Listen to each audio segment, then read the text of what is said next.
कार्यक्रम के देखैया छत्तीसगढ़ के सबो किसान जय जोहार राम राम। आप सबो जन के बहुत बहुत स्वागत अभिनंदन है। किसानी बूता के संगवारी हो बात हमन करथन और खेती किसानी के बूता के बात ल बताथन। संगवारी हो यदि हमर छत्तीसगढ़ के परंपरा के खेती के बात करन तो बहुत से किसान मन आधुनिक तरीका सब खेती कोती लौटे है, परंपरा के खेती ला अब छोड़े है। और निश्चित रूप से संगवारी हो आज के समय यही कथे कि आधुनिक खेती अपनाओ, वैज्ञानिक खेती अपनाओ। संगवारी हो हम अलसी के बात करन, हमन जब नान रहन त घर घर अलसी रहे, अलसी के तेल रहे और अलसी के तेल ला कैसे उपयोग करे जाथे खाद के रूप में लगाए बर, चुपरे बर। और एमे एक ठन वैज्ञानिक औषधि गुण होते संगवारी हो, आप सब जानत हो, जेला कथे ओमेगा 3। वो वैज्ञानिक मन बताते कि एकर से खाए से ये अलसी ला 1 चम्मच या 2 चम्मच रोज यदि खात हन तो हमर हृदय के प्रति जो क्षमता है रोग राई लड़े से बढ़ जाते और कुछ शारीरिक परेशानी है तेकर से भी दूर होते। यानी अलसी के बहुत महत्व है, गुण है। ये सब ला जानते हुए आधुनिक खेती करे एक बड़ा संभावना है।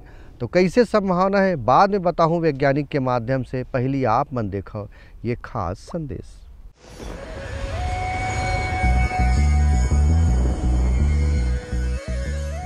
छत्तीसगढ़ में जो कद्दू वर्गीय सब्जियां हैं ये बहुत ही ज़्यादा प्रचलन में है और इसका उत्पादन बहुत अच्छा होता है, क्योंकि यहाँ की जलवायु और जो भूमि है वो बहुत ही उपयुक्त है सभी कद्दू वर्गीय सब्जियों के लिए। लेकिन तरोई जो है वो अपना एक विशेष स्थान रखती है उत्पादन की दृष्टि से और गुणवत्ता की दृष्टि से, दोनों ही दृष्टि से। जो तरोई है जिसमें कि हम बात करें चिकनी तोरई और आरा तोरई की, तो आरा तोरई का अपना अलग ही महत्व है।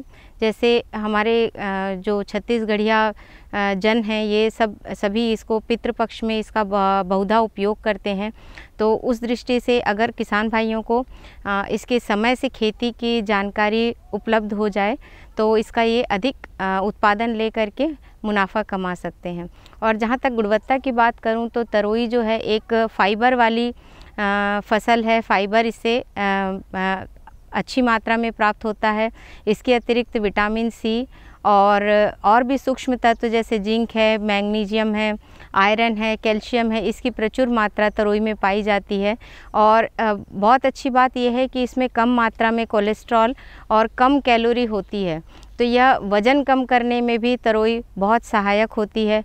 और इस प्रकार से गुणवत्ता के साथ साथ इसका उत्पादन जो है छत्तीसगढ़ की जलवायु में बहुत अच्छी तरीके से लिया जा सकता है।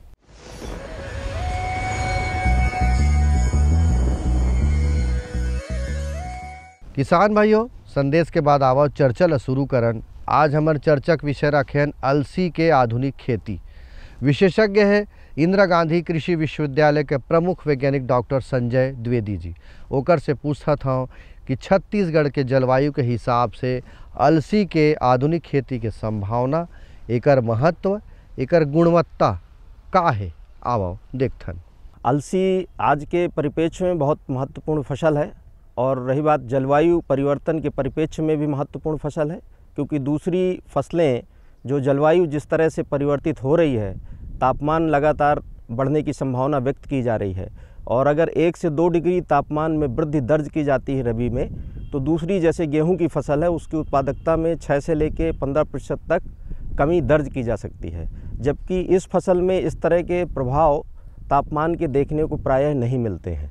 तो एक तरह से जलवायु परिवर्तन के लिए हमारे छत्तीसगढ़ ही नहीं पूरे देश में अलसी की फसल एक पर्याय हो सकती है दूसरी रबी फसलों की अपेक्षाकृत, इसलिए इसका महत्व और बढ़ जाता है छत्तीसगढ़ के लिए और पूरे हमारे देश के लिए। अब रही बात दूसरी महत्वता की, तो महत्वता जो आज के समय पे जो जिस तरह से खान पान और लोगों का जो पोषक तत्वों की आवश्यकता शरीर में लगातार होनी चाहिए, जिसकी ज़रूरत पूरा करने के लिए हम खाद्यान्नों का उपयोग करते हैं, तो उसमें से तिलहनी फसलों का बहुत महत्वपूर्ण योगदान बढ़ जाता है।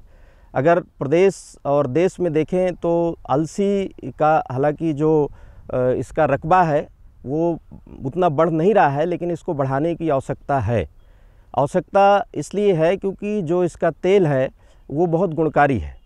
गुणकारी इसलिए है क्योंकि इसमें ओमेगा 3 एक तत्व पाया जाता है जो कि मानव शरीर में उसकी आवश्यकता रहती है। अगर उसकी आवश्यकता पूरी नहीं की गई तो हमें कई बीमारियों से हम ग्रसित हो सकते हैं, चाहे वो घुटनों के दर्द हो, चाहे हार्ट से संबंधित बीमारियां हो, या शरीर के और भी दूसरी समस्याएं हमें उत्पन्न होने लगती हैं।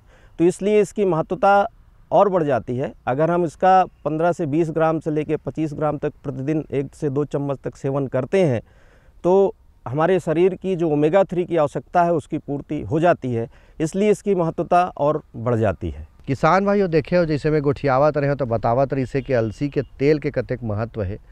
और अलसी के बात करत करत वैज्ञानिक बताई संगवारी हो, अलसी के जो रेशा है ओकर से धागा बनथे, धागा से कुछ जिनिस बनथे, यानी कपड़ा बनत है, टोपी बनत है, और कपड़ा के धागा बनी तो बहुत सारा जिनिस एकर बनत है। तो एक पंथ दू काज है संगवारी हो एकर खेती यदि आप मन करी हो तब। अब एकर माटी कैसे होना चाहिए, माटी के तैयारी किसान मन कैसे करे, आधुनिक खेती की बात करत हन तब अलसी कर। तो आओ संगवारी हो, माटी के तैयारी कैसे करबो। धान लगाने के बाद प्राय हमारे छत्तीसगढ़ में जो दूसरी फसल ली जाती है उसमें समस्या क्या आ रही है कि नीचे नमी रहती है, लेकिन जो 15 से 20 सेंटीमीटर का ऊपर का क्षेत्र है वो सूखा रहता है और नीचे नमी रहती है। तो इसमें जड़ें पूरी तरह से नीचे नहीं जा पाती हैं। तो इसके लिए हमें क्या करना चाहिए कि गर्मी में अगर हो सके तो एक गहरी जुताई कर देनी चाहिए। गहरी जुताई करने से क्या होता है, ज़मीन हमारी पोली हो जाती है, जिससे कि ख़ासतौर से रबी की फसलें जैसे अलसी हो गई या दूसरी रबी की फसलें चना हो गई या और भी तिलहनी दलहनी फसलें हैं, उनके लिए जड़ों का विकास अच्छा होता है और ज़मीन हमारी पोली रहती है, जिससे कि अधिक उत्पादकता आने की संभावना बनी रहती है। और रही बात इसके भूमि की तैयारी को लेकर अगर हम चर्चा करें तो गर्मी में मैंने कहा कि जुताई करने के बाद, जब धान लगाने के बाद या सोयाबीन के बाद या जहाँ पर खरीफ में दूसरी फसलें ली जाती हैं, उसके बाद जब हम रबी में इसका उत्पादन लेते हैं तो हमें 2 से 3 बार कल्टीवेटर चलाकर खेत को हमें भुरभुरा बनाना है। अगर कल्टीवेटर चलाने से भुरभुरी नहीं बनती है तो अभी किसानों के पास रोटावेटर की भी उपलब्धता है, तो रोटावेटर चलाकर उसको भुरभुरा कर ले, क्योंकि इसका बीज का जो आकार होता है बहुत छोटा होता है और ज़्यादा गहराई पे इसको नहीं डालना चाहिए। हालांकि सिंचित अवस्था में थोड़ा सा गहरा भी अगर बीज जाता है तो कोई दिक्कत नहीं है, लेकिन जहाँ पर हमारे नमी की कमी है या जहाँ पर पानी की उपलब्धता कम है उसको अधिक गहराई पे 2 से 3 सेंटीमीटर से ज़्यादा गहराई पर बीज को नहीं डालना चाहिए। तो इस तरह से खेत को हम भुरभुरा बना लें, अच्छी तरह से उसको फाइन कर लें खेत को, और उसके बाद पाटा चलाकर उसके बाद उसमें सीड ड्रिल के माध्यम से, हल के माध्यम से बुआई करना वैज्ञानिक आधार पर ज़्यादा उपयुक्त पाया गया है। किसान भाइयों देखे हो, असिंचित अवस्था में और सिंचित अवस्था में दोनों प्रकार में खेती हो सकत है बतावत रही से। किस्म के बात करन तो हमारे इंदिरा गांधी कृषि विश्वविद्यालय से प्रचलित कौन कौन सा किस्म है और सामान्य किस्म कौन कौन से है, औला लगाही कैसे किसान मन हा, बोआई के विधि कैसे है, अलसी के आधुनिक खेती के यदि हम बात करत हन तब आओ द्विवेदी जी का कहा थे देखन संगवारी हो। प्रजातियों में हमारे छत्तीसगढ़ में पिछले 3 से 4 सालों में ही हमने 7 से 8 ऐसी प्रजातियां निकाली हैं, चाहे सिंचित अवस्था के लिए हो, चाहे सिंचित के लिए हो या उतेरा पद्धति के लिए हो।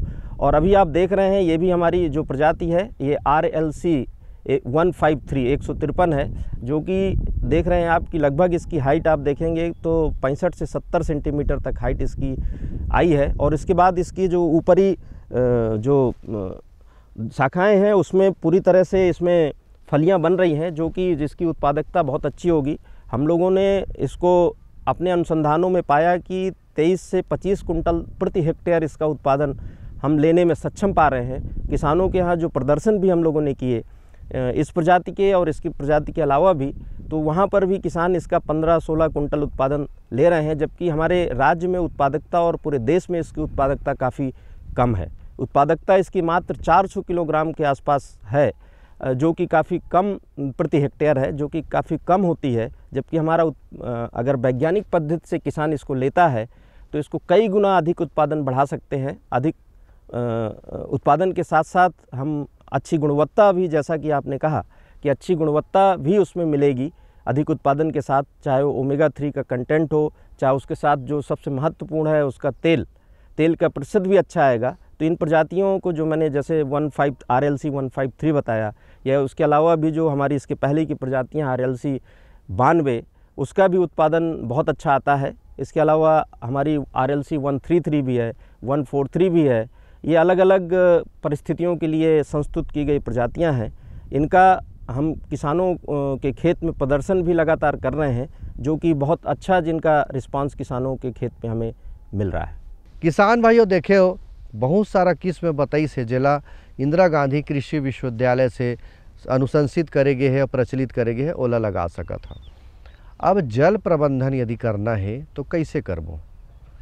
पानी कम लगथे तब हो ले, पानी ज़्यादा लगथे तब हो ले, दोनों प्रकार के कर खेती होथे, वैज्ञानिक मन बताते और कैसे बताते आप मन देखो। प्रायः किसान ऐसा मान के चलता है कि अलसी को ज़्यादा पानी की आवश्यकता नहीं है, लेकिन मेरा मानना है कि ऐसी कोई फसल नहीं है जो कि अधिक मात्रा में अगर उत्पादन आपको लेना है तो बिना जल प्रबंधन के उसको आप वैज्ञानिक आधार पर कर सकते हैं। न पानी है या नहीं है, दोनों परिस्थितियों में वैज्ञानिक आधार पर आप उसका उत्पादन करें। अगर पानी नहीं है तो रेनफीड अवस्था में किस तरह से धान के बाद या खरीफ के बाद या पानी आप उसको एकत्रित करके 1 या 2 पानी या उससे अधिक पानी की उपलब्धता होने पर आप उसका प्रबंधन कर सकते हैं। पानी नहीं है तो किस तरह से प्रबंधन करना है, उसमें आप धान के बाद जो संचित नमी है उसका उपयोग करके आप बोएं, और जिससे कि अंकुरण पर्याप्त मात्रा में आए। और उसके बाद पानी नहीं भी देते हैं तो भी ठीक ठाक उत्पादन आता है। पानी हमारे पास पर्याप्त अगर है तो उसका प्रबंधन करने के लिए प्रायः इसमें 2 से 3 सिंचाइयों की आवश्यकता होती है। भारी मिट्टी है तो अलग तरह का जल प्रबंधन करने की आवश्यकता होगी, और अगर हल्की मिट्टी है या उसमें बलुई है, थोड़ा सा मिक्स है उसमें, तो उसमें ज़्यादा पानी की आवश्यकता होगी। भारी मिट्टियों में या दोमट मिट्टी में प्रायः देखा गया है कि 25 से 30 दिन के आसपास एक पानी की सिंचाई की ज़रूरत पड़ती है, और उसके बाद लगभग 60 से 65 दिन में दूसरे पानी की ज़रूरत पड़ती है। तो जैसे ही शुरुआती अवस्था में ये जो बढ़वार की अवस्था में होती है तब पानी देना चाहिए, और उसके बाद पुष्पन और जो उसमें फल बनने की अवस्था होती है उस समय पे पानी देना चाहिए। तो उत्पादन बिना पानी के और पानी दे के हम दोगुना कर सकते हैं, जो कि बहुत महत्वपूर्ण है इसकी उत्पादकता के लिए।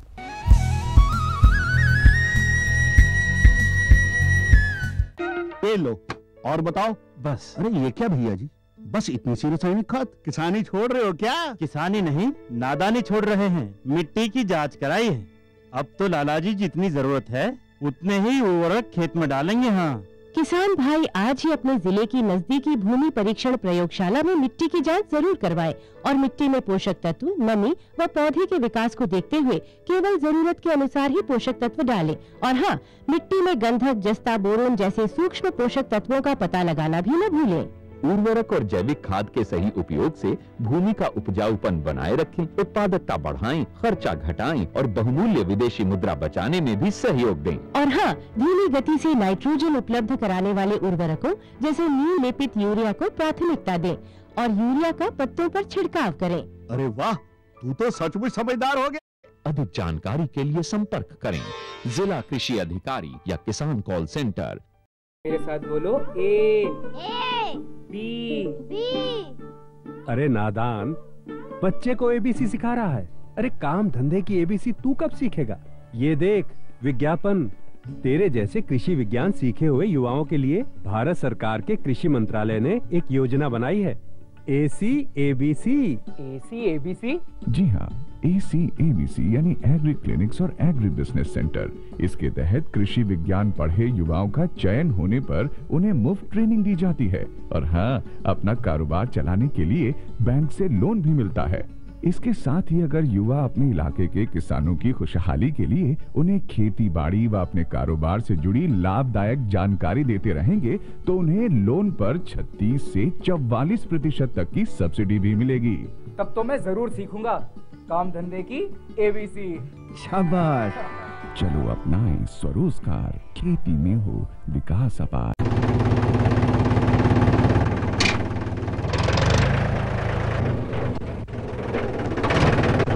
अरे हरकू वाह, बीज, कीटनाशक और आज खाद भी। अरे इतना खर्चा कहाँ से? अरे खर्च की चिंता किसे है, मेरे पास है ये किसान क्रेडिट कार्ड। कार्ड? अरे बैंकों द्वारा जारी इस कार्ड से किसान उसकी सीमा तक की रकम कभी भी बैंक से निकलवा सकता है और खेती बाड़ी की सामग्री कभी भी खरीद सकता है। तो हरकू भैया एक कार्ड मेरे लिए भी। किसान क्रेडिट कार्ड के लिए नजदीकी बैंक से संपर्क करें और पाएं ढेर सारे लाभ।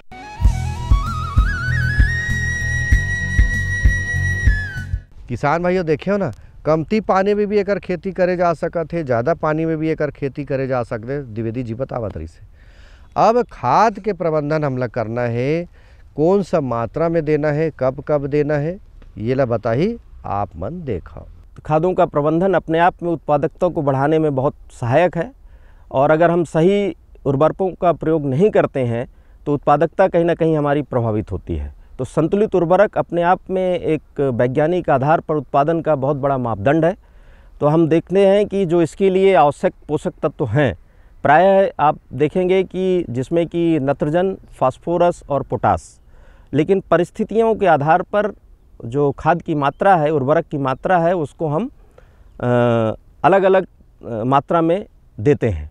तो आप देखेंगे कि सिंचित अवस्था में अगर आपको इसका उत्पादन लेना है तो 60 किलोग्राम नत्रजन, 30 किलोग्राम फास्फोरस और 30 किलोग्राम आपको पोटास प्रति हेक्टेयर आपको देनी पड़ेगी। और कोशिश करें कि जो फास्फोरस है उसको आप सिंगल सुपर फास्फेट के माध्यम से दें, क्योंकि उसमें कुछ सल्फ़र की मात्रा भी होती है। क्योंकि तिलहनी फसल है तो सल्फ़र की मात्रा अगर उसके साथ में जाती है उर्वरकों के साथ में, तो तेल की गुणवत्ता में या इसकी बीजों की जो शाइनिंग होती है, क्वालिटी होती है, उस पर इसका अच्छा प्रभाव पड़ता है।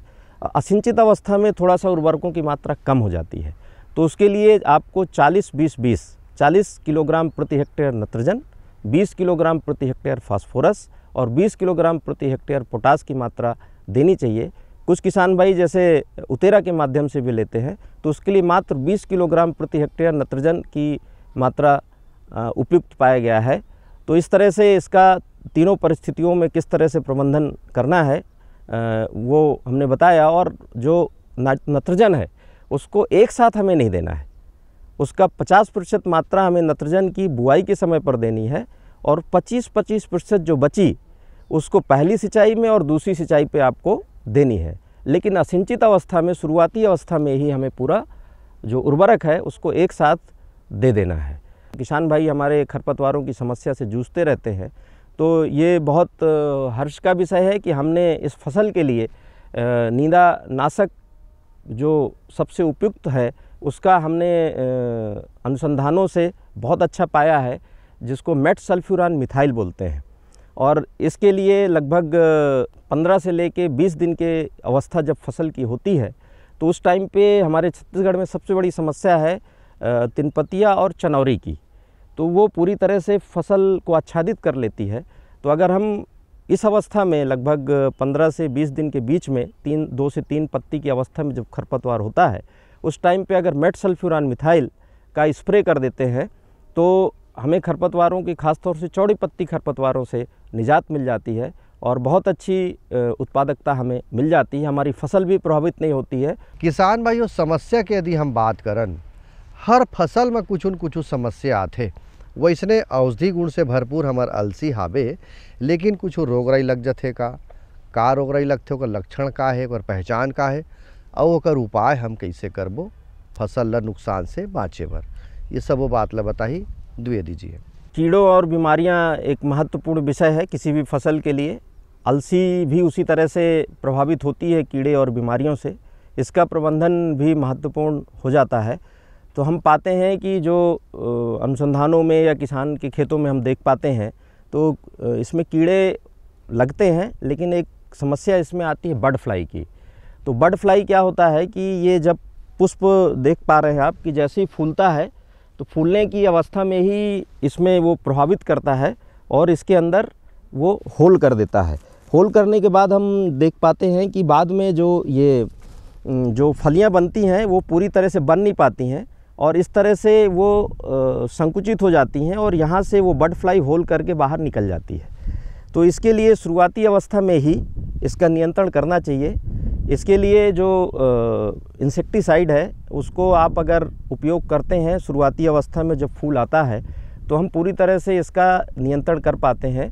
तो अगर ऐसी समस्या शुरुआती अवस्था में दिखती है, आप इसको हिलाते हैं तो छोटी छोटी फ्लाइज़ उड़ती हैं, छोटी छोटी पंखुड़ियाँ रहती हैं उस उड़ती हैं और ये लगभग जो है 10% से ज़्यादा प्रभावित कभी कभी कर देती हैं। तो इसको नियंत्रित करने के लिए जो कीटनाशक है उसको आप कॉन्फिडोर के नाम पे बाज़ार पे मिलता है। 100 ml प्रति हेक्टेयर के आधार पर अगर आप इसको शुरुआती जब फूल आता है उस समय अगर स्प्रे कर देते हैं तो इस कीड़े से हम नियंत्रण कीड़े पे पा सकते हैं और इस तरह से इस फसल को हम बचा सकते हैं।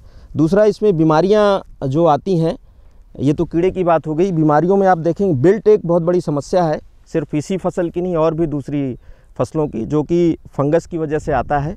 जड़ें इसकी देखिए पूरी तरह से प्रभावित होती हैं और उसके बाद पौधा धीरे धीरे पूरा सूख जाता है, विल्टिंग आ जाती है। तो ये भी एक समस्या आ रही है जो है। तो इसके लिए शुरुआत में ख़ास तौर से हमें सीड ट्रीटमेंट फंजीसाइड से करना चाहिए, चाहे कार्बेंडाजिम हो या दूसरा फंजीसाइड लेके 3 ग्राम प्रति किलोग्राम बीज के आधार पर इसका बीज का ट्रीटमेंट करके शुरुआत से ही हमें इसका प्रबंधन करना पड़ेगा, तो तभी हम इसका नियंत्रण पा सकते हैं। बहुत सारी प्रजातियां भी हमने निकाली हैं जो कि बिल्ट के प्रति प्रतिरोधक क्षमता रखती हैं और उसमें कम बिल्ट की समस्या आती है। छत्तीसगढ़ में हमारी जो समस्या खास तौर से आ रही है, सिर्फ अलसी में नहीं, दूसरी फसल भी बहुत प्रभावित, चने की फसल, बहुत सारा हमारा रकबा है, क्षेत्र है जो कि चने की फसल को प्रभावित कर रहा है, ख़ास तौर से बिल्ट, वही चीज़ समस्या आ रही है। लेकिन इसमें हम अगर सही प्रजाति का चयन करके जो इसके लिए इसमें कम लगता है बिल्ट और उसके बाद उसमें सीड ट्रीटमेंट अगर फंजीसाइड से करते हैं तो काफ़ी हद तक हम इस बीमारी से फसल को बचा सकते हैं। दूसरा, पाउडरी मिल्ड्यू, इसमें सफ़ेद रंग का पाउडर देखिए पत्ती में बनता है और लग जाता है, तो धीरे धीरे करके ये पूरी पत्तियों में प्रभावित करता है, फिर उसकी बढ़वार रुक जाएगी और उसके बाद फिर उत्पादकता में काफ़ी समस्या आती है। फंजीसाइड का स्प्रे करके और शुरुआती अवस्था में सीड ट्रीटमेंट करके या प्रजातियों का सही चयन करके इन कीड़ों और बीमारियों से फसल को बचा सकते हैं। रोग राई के बाद बात आते संगवारी हो कि फसल के तोड़ाई यानी कटाई हम कब करबो, कतका दिन में करबो, ओतका बेरा हम सावधानी का रखबो फसल के कटाई के बेरा। इसकी कटाई से अगर बात करें तो फसल की अवधि जो है उसकी प्रजाति पे निर्भर करती है और किस परिस्थिति में ली गई है। अगर असिंचित अवस्था में है तो उसकी जो अवधि है वो कम हो जाती है, सिंचित अवस्था में अवधि लगभग 5 से 10 दिन तक बढ़ जाती है। तो हम पाते हैं कि अगर हमारी लगभग प्रायः प्रजातियां जो है 110 से लेके 120 दिन की अवधि की हमारी प्रजातियां हैं, तो उनको हम जब ये पत्तियां इसकी थोड़ा पीली पड़ने लगें और इसका जो फल है वो पूरी तरह से गोल्डन या पीला रंग का हो जाता है और नमी की मात्रा काफ़ी कम हो जाती है, वो सबसे उपयुक्त अवस्था होती है इसको कटाई करने के लिए। रीपर या दूसरे माध्यम से भी हम इसकी कटाई कर सकते हैं और इस तरह से इस फसल को हम प्रजातियों के आधार पर, उसकी अवधि और परिस्थिति के आधार पर निर्धारित करके इसका जो कटाई है की जा सकती है। अब द्विवेदी जी बताही संगवारी हो कि अलसी के खेती में कतका लागत से हम खेती शुरू कर सकत हन और पूरा प्रक्रिया करत ले अलसी के खेती यदि हम बीज ल बेचत हन 5000 से करीब समर्थन मूल्य रखे है किसान मन बर हमार सरकार है, तो 5000 क्विंटल यदि आप मन है प्रति क्विंटल के हिसाब से बेचो तो कतका लाभ हो सकत है, ये पूरा बात ला बताही लागत और लाभ। ये एक ऐसी फसल है अलसी कि इसका बीज आपने देखा होगा बहुत चिकना होता है, तो इसको आप कई सालों तक रख सकते हैं। एक तरह से ये किसान के लिए कैश क्रॉप है, तो इसमें कीड़े भंडारण में बहुत कम लगते हैं। तो सबसे पहले तो ये ध्यान ये रखना है कि 8 से 10% नमी का होना चाहिए जब हम भंडारित करें इसको, और इसको आप रखेंगे तो 3 साल बाद भी अगर आप निकालते हैं तो इसमें कीट और व्याधियों की समस्या भंडारण में काफ़ी कम आती है। तो एक तरह से आप जब निकालेंगे तब आप इसको बाज़ार पे ले जाके सीधे बेच सकते हैं। तना होता है, इससे इसके पूरे भाग का हम उपयोग करते हैं, अलसी के पूरे पौधे का ये तना है, इस तने से हम रेशा जो बनता है जिसको लीनन कहा जाता है, आजकल उसका उपयोग काफ़ी मात्रा में लोग करते हैं। तो इस तने से जो है रेशा बनाने का भी काम किया जाता है। रेशा बनाने के बाद फिर उसको धागा बनाया जाता है, धागा बनाने के बाद फिर उसको आप कपड़े की बुनाई की जो मशीनें हैं उसके माध्यम से, बुनकरों के माध्यम से लोगों को रोज़गार परक योजना के माध्यम से उस पे कपड़ा बनाने का कार्य भी चल रहा है, जिसको हम लिनन कहते हैं, और इस परियोजना के माध्यम से छत्तीसगढ़ प्रदेश पे कार्य भी जारी है।